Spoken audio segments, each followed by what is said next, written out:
Hello दोस्तों, स्वागत है आपका 8.2 की सेकंड वीडियो में। इस वीडियो में अपन क्वेश्चन नंबर 3 और क्वेश्चन नंबर 4 के बारे में डिस्कस करेंगे।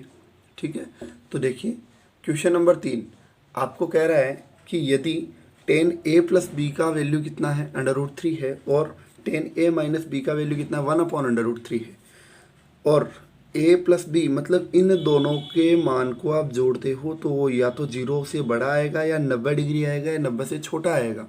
ठीक है, एक शर्त तो देखिए कि ए का मान वो किससे बी से बड़ा है, means A is greater than B. तो ए और बी का मान आपको ज्ञात करना है। तो देखिए सबसे पहले आपको ये ध्यान देना है कि क्वेश्चन में यदि नाम आपको दिख जाए, मतलब यदि वर्ड आपको जहाँ दिख रहा है, तो यदि के बाद वाली जो वैल्यूज़ हैं उनको आधार बना के अपने को क्वेश्चन सॉल्व करना पड़ता है। क्यों? क्योंकि ये सब मान अपने को दिए हुए रहते हैं। जैसे यदि टेन ए प्लस बी का वैल्यू कितना है, √3, तो आप इसको यहाँ एक बार दोबारा लिखिए। क्यों? ये मान अपने को दिया हुआ है। क्या बोलोगे? दिया है टेन ए प्लस बी का मान कितना है, √3। ये क्या है? बराबर का निशान। बराबर का निशान क्या बोलता है कि यदि त्रिकोणमितीय अनुपात टेन इधर है तो इधर भी कितना होना चाहिए, 10। तो टेन ए प्लस बी तो इधर है, √3 को देखना पड़ेगा। इसी टेन में √3 कितने का मान होता है? तो आप क्या बोलोगे सर, टेन 60 डिग्री का मान। क्या बोलोगे आप कि सर टेन 60 डिग्री का मान कितना होता है, √3। अब आपको क्या देखने को मिलता है कि यदि टेन से टेन बराबर हो रहा है तो ए प्लस बी किसके बराबर हो जाएगा, 60 डिग्री के। मीन्स आप समझने के लिए, वैसे कटता नहीं है ये, लेकिन आप समझने के लिए ये बोल सकते हो कि टेन से टेन कट गया और क्या बचा, ए प्लस बी का मान कितना बच गया, 60 डिग्री। तो एक समीकरण आपके पास बन गई। सेकंड आधार आपको दिया हुआ है, वो दिया हुआ है टेन ए माइनस बी बराबर 1/√3। तो आप क्या बोलोगे कि सर इधर टेन ए माइनस बी है, यही बराबर वाली बात है, इधर 10 है तो इधर भी 10 होना चाहिए। तो ये 1/√3 10 में कितने का मान होता है, 30 डिग्री का होता है। तो आप क्या बोलोगे सर, फिर से 10 से 10 कट गया और a माइनस बी का मान कितना आ गया, 30 डिग्री आ गया। ये लो, अब आपके पास में देखो एक तो बन रहा है a प्लस बी बराबर 60 डिग्री, a माइनस बी बराबर 30 डिग्री। आपको देखने को क्या मिला कि सर a और b दोनों ही समीकरण में कितने अल्फ़ाबेट है, 2 अल्फ़ाबेट है। तो ये एक्सरसाइज नंबर 3 के अकॉर्डिंग सॉल्व होगा। क्यों? क्योंकि कितने चर आ गए, 2 चर पद आ गए। तो आप क्या बोलोगे सर, इस समीकरण युग्म को अपन 2 चर वाले रैखिक समीकरण युग्म के जो सोल्व करने की विधियां हैं एक्सरसाइज नंबर 3 के अकॉर्डिंग, उनके अकॉर्डिंग सोल्व करते हैं।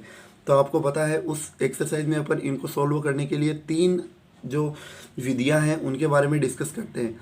पहली विधि आपने प्रतिस्थापन विधि पढ़ी है वहाँ पे, दूसरी विधि आपने विलोपन विधि पढ़ी है, तीसरी विधि आपने वज्रगुणन विधि पढ़ी है।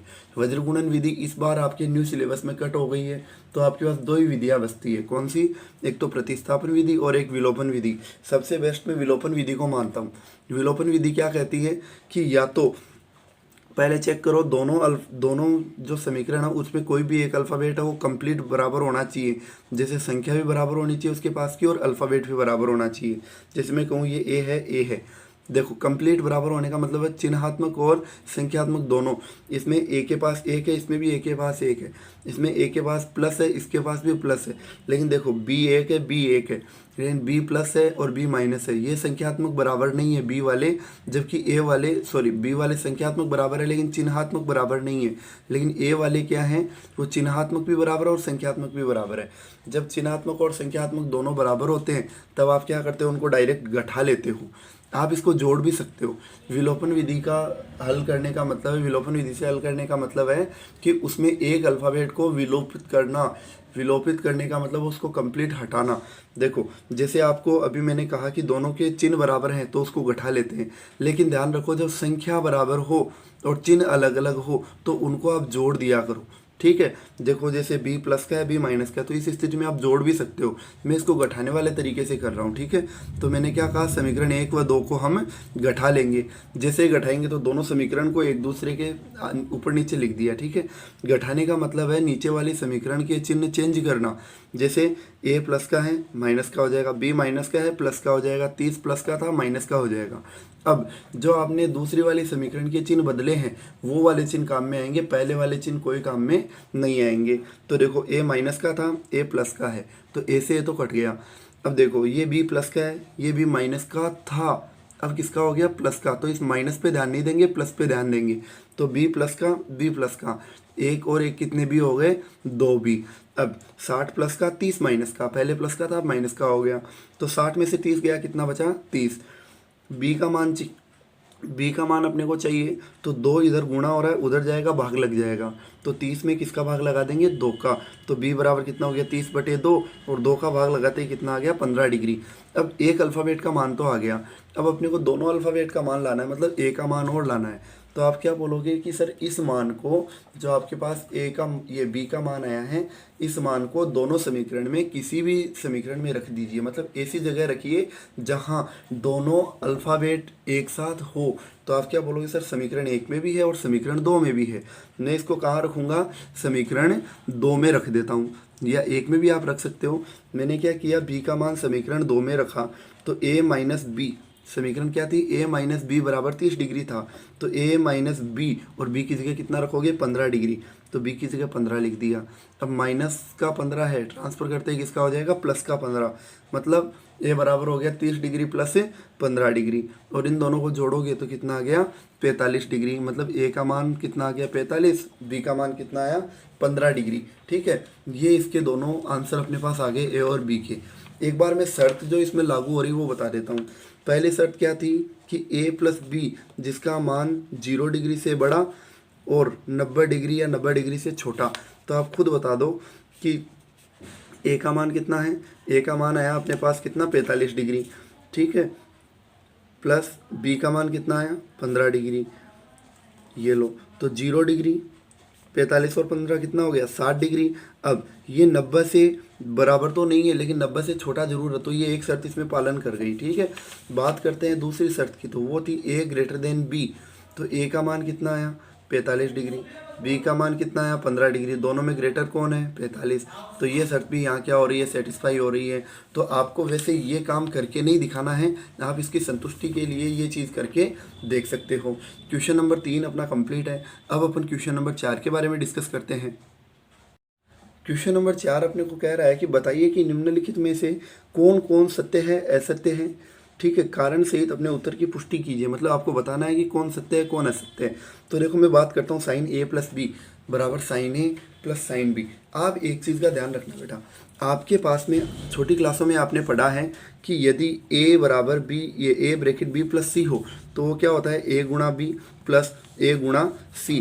क्यों, क्योंकि इस ब्रैकेट से ये वाला पद क्या हो रहा था, गुणा हो रहा था, तब ये आके इससे भी गुणा हो गया और ये आके इससे भी गुणा हो गया, जो ये सिचुएशन दे रहा है। लेकिन मैंने आपको क्या बताया, जैसे साइन में लिखूं c प्लस डी लिख दिया, तो यहाँ ये थोड़ी हो रहा है कि ये साइन इन दोनों से गुणा हो रहा है, नहीं। क्यों, आपके पास में एक क्वेश्चन भी था कि ए और साइन है वो एक दूसरे का गुणा होता है, तब जाके इसको अपन साइन ए लिख सकते हैं। एक ऑप्शन वाला क्वेश्चन, ये सत्य असत्य वाला क्वेश्चन था, यदि आपको पता हो तो 8.1 में था। तो आप क्या बोलोगे कि सर ये गुणा नहीं होते हैं कभी भी, ये संबंध होता है किसी भी त्रिकोणमितीय अनुपात का उस कोण के साथ, तो ये गुणा तो होता नहीं है। तो आप इसको ये थोड़ी बोलोगे साइन को सी से गुणा किया, साइन को डी से गुणा किया तो साइन सी और साइन डी आ जाएगा, नहीं, ऐसा नहीं होगा। तो ये साइन ए से गुणा होता है, साइन बी से गुणा होता है, साइन ए और साइन बी नहीं बनता है। तो आप क्या बोलोगे, इसको असत्य बोलेंगे। क्या बोलेंगे, इसको असत्य बोलेंगे। अब एक चीज़ ध्यान रखिए, क्यों असत्य क्यों है, तो आप क्या बोलोगे कि सर एक काम करते हैं, हम ए और बी के मान कुछ मान लेते हैं अपन। जैसे मैंने कहा ए का मान 30 डिग्री, बी का मान 60 डिग्री। अब आपके दिमाग में आया होगा कि सर 30 डिग्री और 60 डिग्री ही क्यों लिया, आपने 10 डिग्री 20 डिग्री 30 डिग्री ऐसे क्यों नहीं लिया। क्यों 10 डिग्री इसलिए नहीं लिया, साइन ए का मान 10 डिग्री आप लेते हो तो वो हो गया साइन 10 डिग्री। अब साइन 10 डिग्री का तो आपके पास सारणी में मान ही नहीं है ना, तो आपको वही मान लेने हैं जिसके पास मान होते हैं सारणी के। तो ए का मान 30 डिग्री, बी का मान 60 डिग्री, ध्यान रखना इनका योग 90 डिग्री पे लेके चलना आप। तो देखो जैसे आपने इसमें रखा, भाई सत्य होने का क्या मतलब होता है, मान को आप इसमें रख दीजिए, दोनों पक्ष बराबर होते हैं सत्य हो जाएगा, वरना नहीं होगा। तो आपने क्या रखा, साइन, फिर ए का मान कितना 30 डिग्री, बी का मान 60 डिग्री, साइन ए का मान 30 डिग्री प्लस साइन बी का मान 60 डिग्री। ठीक है, तो साइन 30 और 60 कितना हो गया, 90 डिग्री। साइन 30 का मान कितना होता है, 1/2। साइन 60 का मान कितना होता है, √3/2। अब एक बात बताइए, साइन 90 का मान कितना होता है, 1। फिर एलसीएम लो, एलसीएम लेने के बाद मैंने क्या बताया था, बट्टे में संख्या सेम हो तो एक बार लिख दो उसको, और ऊपर वालों में कोई छेड़छाड़ मत करो, डायरेक्ट ऐसा का ऐसा, तो 1 + √3 आ जाएगा अपना। ठीक है, तो देखो क्या 1 और 1 प्लस रूट 3/2, क्या ये बराबर हैं? बराबर नहीं है। तो आप क्या बोलोगे सर दोनों पक्ष बराबर नहीं हुए। दोनों पक्ष बराबर नहीं हुए तो ये कथन अपना क्या हो जाएगा? असत्य। पहला अपना क्लियर है। बात करते हैं अपन इसके सेकंड की कि सर एक बात बताइए, सेकंड अपने को बोल रहा है कि थीटा में वृद्धि होने के साथ साथ ये थीटा में वृद्धि के साथ साथ साइन थीटा के मान में भी वृद्धि होती है। मतलब आप थीटा का मान बढ़ाओ, जैसे थीटा का एक कोण है, कोण का मान बढ़ाओ 0 डिग्री, 10 डिग्री, 20 डिग्री बढ़ाते जा रहे हो, ऐसे ही इनके मान में भी वृद्धि होनी चाहिए। चलो देखते हैं हम सत्य है या असत्य। तो साइन 0 डिग्री है, साइन 30 डिग्री है, 45 है, 0 है, ये 60 है और 90 डिग्री है। मान रखो साइन 0 का मान 0, साइन 30 का मान आधा, साइन 45 का मान 1/√5, ये √2, साइन 60 का मान √3/2 और साइन 90 का मान 1। अब एक बात बताओ आप, 0 से लेके ये मान कहाँ तक जा रहा है? 1 तक जा रहा है ना। देखिए 0 से लेके कहाँ तक जा रहा है? ये मान 1 तक जा रहा है, 0 से लेके 1 तक। अब एक चीज़ बताइए मेरे को, ये 1 तक तो जा रहा है, ये बीच में आ रहा है वो क्या है? क्या 0 और आधा बड़ा कौन है? आधा बड़ा है। बताइए 0 और आधे में बड़ा कौन है?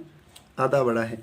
तो अब एक बात, इन सब में बड़ा कौन है? 1। तो ये मान तो 1 से छोटा ही है ना। जैसे ये √3/2 1/√2 से बड़ा हो जाएगा, ये इससे बड़ा हो जाएगा। आपने क्या देखा कि सर ये सारे इधर बड़े दिख रहे हैं अपने को, ये लो। तो क्वेश्चन क्या बोल रहा था कि थीटा में वृद्धि होने के साथ साथ साइन के मान में वृद्धि होती है। जैसे देखो थीटा का मान बढ़ाओ, साइन थीटा होता है, थीटा का मान 0 degree, 30 degree, 45 degree, 60 degree, 90 degree. मतलब इधर जाने पर अपने पास थीटा के मान में वृद्धि हो रही है।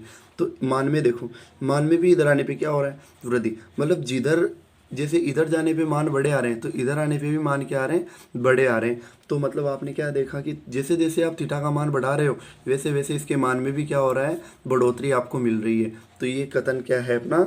सत्य है। क्या हो जाएगा? सत्य है। ठीक है। बात करते हैं इसके थर्ड की।